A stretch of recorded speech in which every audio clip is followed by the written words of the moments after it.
गोबोरखि हानाय दा फैनाय मोदोमा साख्रुबजोबखादोरा नै ओरै दै सानस्रिनाया मैयाहाय बिदिनालै दैयानो एफा गोथौ ख्रुब साजोबखादों दै गोथौ हालोबायबाय थानाया एसे फैसा होनानै जानाय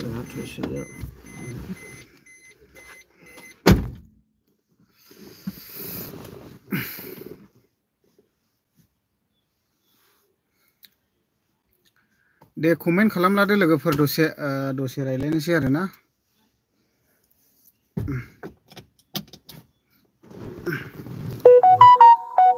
बेटारियाबो सासेनो होआखै आङो नै आयदै गगन मिलनोलै मा मिनिलाबाय हरखो ब्रादार ओमफ्राय बिजिकि हाय होनदों नै मा खबर होनदों ओमफ्राय माबा होनदों गोरोन्थि अफिसियेल मा होनदोंनो माब्रै खबरफ्रालाय सार होनदों ओरैनोलै ब्रादार मोजाङैनो दङ मथा मथि ओमफ्राय क्या हे भाई होनदों नै गामिल ठीक हे ब्रादार ओमफ्राय बेसेथो लाइभ फैयो औलै आङो बिदिनो लाइभ फैबाय थानांगौ भिडिअ बानायनाय जायाखै मोनजायाखै नालाय बिदि लाइभ होबाय थाब्लालाय बोरैथो जानो RPMफ्रा माबा जायोना ओंखायनो ओरैनो थास्लायस्लाय होननानै लाइभ फैदों आं टावार मोजांबाथाय लाइभ होनो लुबैयो आं दा कमेन्ट खालामदो दे लोगोफोर दसे गोरोन्थि अफिसियेल मा होनदों बि बसुमतारी मा होनदों गोरोन्थि अफिसियेल बि बसुमतारीखौ नुथारलालै माथो एबाराव औलै बि बसुमतारीया गारिसो सालायसिनो कम्पानियावहाय दा बेखायनो बारा नुलिया आरो बेखौहाय ओमफ्राय कमेन्ट खालामलादो दे लोगोफोर दसे रायलायनि आरोना खामानिया जाथ'वाखै एसे अफिसाव एसे सारा माबायाव न'आव थांग्रोदों दसे जों माबा लांफैनो फैदों नालाय एसे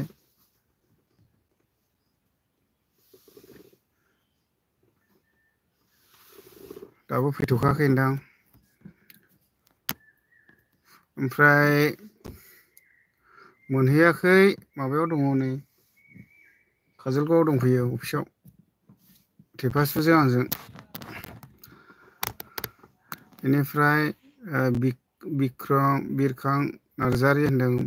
मय ओंखारदों सार है माबायावलै थांलाय फैलाय दा मय थांनाय जायो गोसोफ्रा मय लिंलाङो नायनोसै लोगो दङ सासे आंजों ओमफ्राय मा होनदों गोरोन्थि अफिसियेल होनो आंबो मोनसे मा होनदों मैयासो 1K कमप्लिट खालामनो हादों ब्र अके थेंकिउ दे बानायबाय थादे बिदिनो बानो नाङा एकदम बानायबाय थाबानो जाबाय आरोना ओमफ्राय बालाथ' आरो मा होनबावनाय आंलाय इदिटसो खालामनो बानाय मोनो आरोना ओमफ्राय फ्रायनोथ' नङालाय अजाया खिन्थु इदिट खालामबाय थानो एसे उसुबिदा मोनो आं बानाय मोनो आरो एसे ओमफ्राय मा होनदों र' स्टार मुन्डा हाजायबां होनदोंलै दादा आपको हिंदी आती है ना क्या आती है भैया थोड़ा ज़्यादा नहीं है ज़्यादा नहीं आती है थोड़ा आती है भैया कहाँ से भैया ओमफ्राय लोगोफोर कमेन्ट खालामनो हागोन दे दसे लाइभआव फैदोंब्ला ओमफ्राय एसे मा जायगानिफ्राय हरदों दसे आङो जास्ट लाइभआव थादों आरोना ओमफ्राय बिगोल्स आदै जोंनि बार्थडे आयै नानि दे बार्थडे दे मोजां दे बिगोल्स जोंना बिगोल्स नानि हरदों नै बार्थडे दंमोन फैबाय मोनबाय बुफैबाय आं एसे मानानै माथो गाहाम दंथारो दिनै बिदिनो जों सानैजों दं आरो हेलौ बिगोल्स मोनबा फैदों माथो हनै आरो जोंनि birthday happy birthday to you बिगोल्स एसे हेपि बार्थडे होनै इसिनि हेपि बार्थडे नो आंबो हेपि बार्थडे बिगोल्स होननानै आं बावलायलांदोंसोलै ओमफ्राय दानिया मा होनो सावथालिनि रोंगौबा रोङा नों सार एसेलै बारा रोङा ओंखाम देनानै जानो आन्था मालायनि भाषाखौलाय मयथ' स्पस्त' बर' बायदिलाय रोंनाय नङा होमबा एसे ओंखाम देनानै जानो आन्था गोरों आरो मयथ' सायायाव दोननोसै नामा गारिया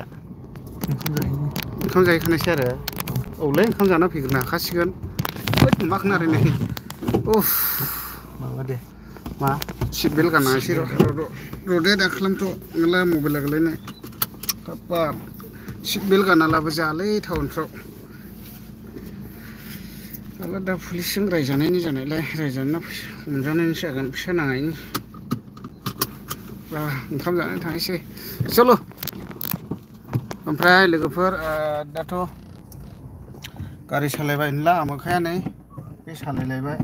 ओमफ्राय दा आं सालायनोसैलाय सोलाय सोल'नो बिदिनो आरो जोंनिया ओमफ्राय दा थांनोसै ओंखाम जानोहाय ओमफ्राय मा होनदों माहाय मा होनदों स्टारमार्ट जेन' माय हाजारी बाग झारखंड से हूँ मैं आपको लाइक में दिखा हूँ अच्छा थैंक यू ब्रदर झारखंड से आया मेरा लाइफ में बहुत बहुत शुक्रिया झारखंड से मेरा वीडियो को देखने के लिए बहुत बहुत शुक्रिया ठीक है भैया बहुत बहुत धन्यवाद ओमफ्राय दाने बिजि की हेपि बार्थडे आब' अके नानि माबाखौ होनहरदो आरो ना हेपि बार्थडे ओमफ्राय जों दा नै एसे लकेसनखौ नायदो जोंना माबा एसपि प्रडाक्ट फैदों नै फ्रम आउट सफैबाय नोलै लाइभखौ नायफिन अके ब्रादार आं ओरै बे केमेराजों हरनायसैलै ओमफ्राय लाइभखौ फरायलांनोसै दे माबा मबाइलाव नायफ्लांबाय थालाय लाङो लामायावहाय नायनांगौआव ओमफ्राय न'आव सफैफिनबाय ने ब्रादार ओमफ्राय थेंक इउ आदै होनदोंनो बिगोल्सआ ओमफ्राय बिजिकि ओमफ्राय अके होनदों नै ओमफ्राय MDM इउटुबार हेल' सार महाय दं आं काजलगावआव दङ नै अफिसाव फैदोंमोन ना ओमफ्राय काजलगावआवहाय अफिसाव खामानि दङ नालाय बे जोब्बाय दा सेक्रेटारि अफिस थांगोन आरो ना सेक्रेटारि अफिसाव थांगोन नैबे ब्रादारजों आंजों ओमफ्राय दा सेक्रेटारि अफिसनिफ्राय डाइरेक्ट फैगोन बबेबा थांगोन आरोखि लाइक डाउन होबाय दे सार अके थेंक इउ लाइक डाउन होनायनि थाखाय आरो ना ओमफ्राय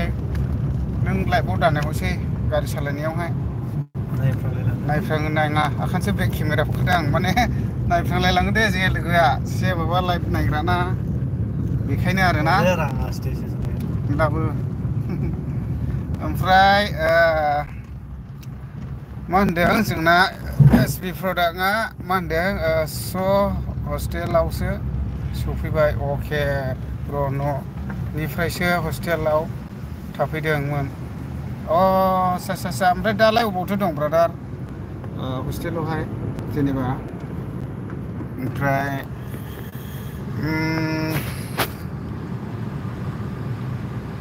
बिरानजित ब्रह्म हाय आदा होनदों नै थेंक इउ ब्रादार आंनि लाइभआव फैनायनि थाखाय दसेल' थागोन आं 10 मिनिट ओमफ्राय दाहाय बेलासियाव खेबसे फैबावगौ आं लाइभआवहाय दे ओमफ्राय पाठसालायावसो ब्र' आच्छा पाठसालायावसो थाहैबाय ने ब्रादार थेंक इउ दे गोजोननाय थाबाय पाठसाला मोजां माबा खालाम ब्रादार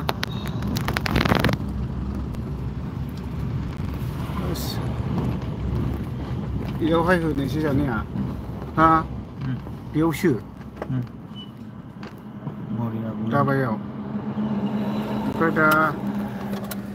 ओमफ्राय 10 मिनिट जानोसै दसे थानि 10 मिनिट जाहोनि ओमफ्राय लाइभखौ दोननानै जानोसै दे खर' गोथां सालायनाय मोनबाय आं अयथासार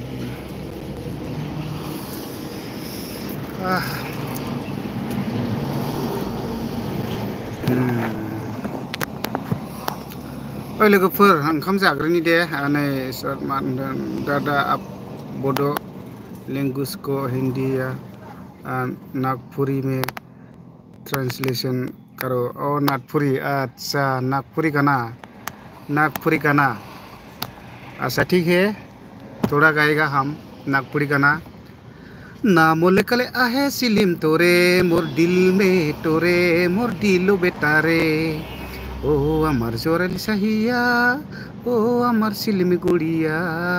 फूले तोरे दिलो तो फूल कहाँ हेड़सिला रुमाल किना दिलो तो रुमाल कहाँ हेड़सिला का जाने खाकू कुछ कमेंट करो भाई कमेंट करो गाना कैसे नागपुरनि गान मावबाय आं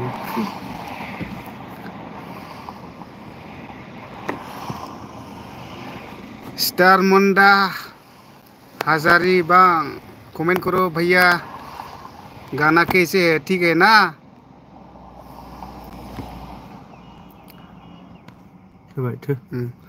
अभी हम खाना खाएगा ठीक है थोड़ा बाद में और फिर लाइव में आएगा ठीक है मिलेगा हाँ बाद में माने ओंखाम जानोसै आरोखि ना मस्त दादा ओके मस्त दुनिया वासा मस्त दादा ओमफ्राय महायथो थांदों मा ओइ लङा माबाया जों एसे टाउनाव सिबलाबायदोंलै लोगोफोर सिखाव थायाब्रा एमडि बाजैयालाय ओइ न'आव दङ इयो न'आव जों माने दस्रायावसो ओंखारदों आरो ना बेखायनो आरो ओइ लोगोफोर दा लोगो मोनफिनगोन दे आं एसे ओंखाम जानानै लानि दे दा फैफिनगोन आं लाइभआवहाय थेंक इउ थ' ओंखाम जाखांना लाइभआव थांफिनगोन आं दा दे